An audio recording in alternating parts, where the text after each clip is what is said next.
নমস্কার বন্ধুরা, অতসী সহজ রান্নাঘরে আরও একটা নতুন রেসিপিতে সবাইকে স্বাগত।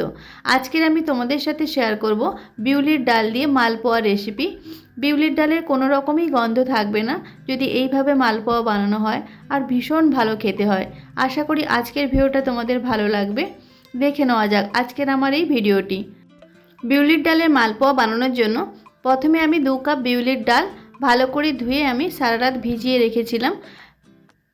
এখন আমি একটা মিক্সির জার নিয়েছি, ডালটা আমি খুব ভালো করে পেস্ট করে নেব।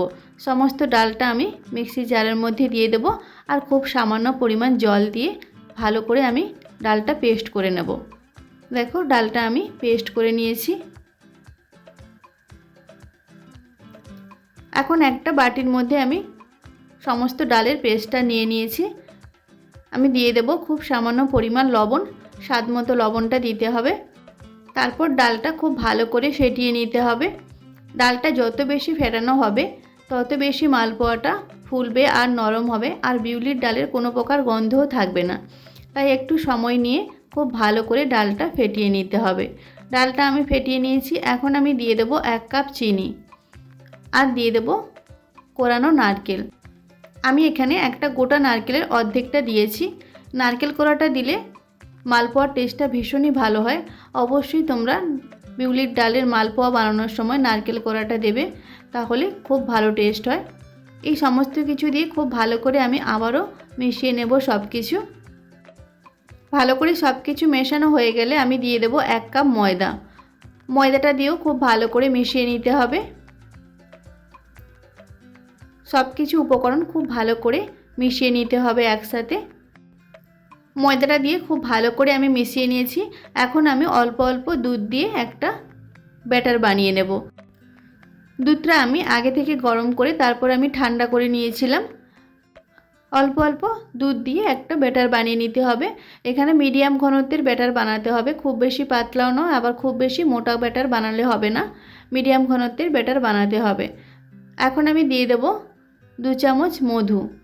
মধুটা দিলে মালপোয়ার টেস্টটা খুব ভালো হয়। তোমরা চাইলে এখানে মধুটা বাদও দিতে পারো। মধুটা দিয়েও খুব ভালো করে আমি মিশিয়ে নিয়েছি সব কিছুর সাথে। দেখো ব্যাটারের ঘনত্বটা ঠিক এইভাবেই হবে। এখন মালপোয়াটা ভাজার জন্য গ্যাসে আমি একটা কড়াই বসিয়ে দিয়েছি, আর দিয়েছি সাদা তেল। তেলটা আমি প্রথমে খুব ভালো করে গরম করে নিয়েছি।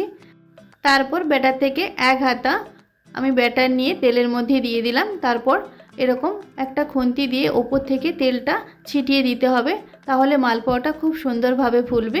আর এই সময় গ্যাসের ফ্লেমটা লো টু মিডিয়ামে রাখতে হবে। দেখো মালপোয়াগুলো কত সুন্দরভাবে ফুলছে।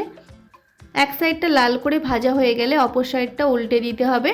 তারপর উল্টে পাল্টে এইভাবে লাল লাল করে মালপোয়াগুলো ভেজে নামিয়ে নিতে হবে। দেখো একটা মালপোয়া আমি ভেজে নামিয়ে নিচ্ছি একটা প্লেটে। এইভাবে সমস্ত মালপোয়াগুলো আমি ভেজে নামিয়ে নেব। সেমভাবে সমস্ত মালপোয়াগুলোকে ভেজে নিতে হবে। দেখো আমি আর একটা মালপোয়া তোমাদের আমি ভাজা দেখিয়ে দিচ্ছি। 1 হাতা ব্যাটার নিয়ে এইভাবে কড়াইয়ের মাঝখানে দিয়ে তারপর তেলটা খুন্তি দিয়ে এইভাবে ছিটিয়ে দিলে মালপোয়াগুলো খুব সুন্দরভাবে ফুলে উঠবে। দেখো দেখেই তোমরা বুঝতে পারছো যে মালপোয়াটা কতটা ফুলছে। এইভাবে উল্টে পাল্টে লাল লাল করে ভেজে আমি সমস্ত মালপোয়াগুলো রেডি করে নেব। দেখো আর একটা আমি তোমাদের দেখিয়ে দিলাম। সমস্ত মালপোয়াগুলো আমি ভেজে রেডি করে নিয়েছি, আর একটা প্লেটে সার্ভ করে নিয়েছি। দেখেই তোমরা বুঝতে পারছো মালপোয়াগুলো কতটা সুন্দর হয়েছে, আর কত সুন্দরভাবে মালপোয়াগুলো ফুলেছে। একদম নরম হয় এই মালপোয়াগুলো। অবশ্যই তোমরা বাড়িতে একবার বিউলির ডাল দিয়ে এইভাবে মালপোয়া বানিয়ে দেখবে, ভীষণ ভালো খেতে হয়। আর বিউলির ডালের কোনো গন্ধই থাকে না মালপোয়াগুলো ভাজার পর। আমি তোমাদের একটা কেটে দেখিয়ে দিচ্ছি। দেখো ভেতরটাও কতটা সুন্দর হয়েছে। আমি রিকোয়েস্ট করব তোমাদের, অবশ্যই তোমরা বাড়িতে একবার বিউলির ডাল দিয়ে এইভাবে মালপোয়া বানাবে, বাড়ির সকলে ভীষণ পছন্দ করবে। আশা করি আজকের ভিডিওটা তোমাদের ভালো লেগেছে।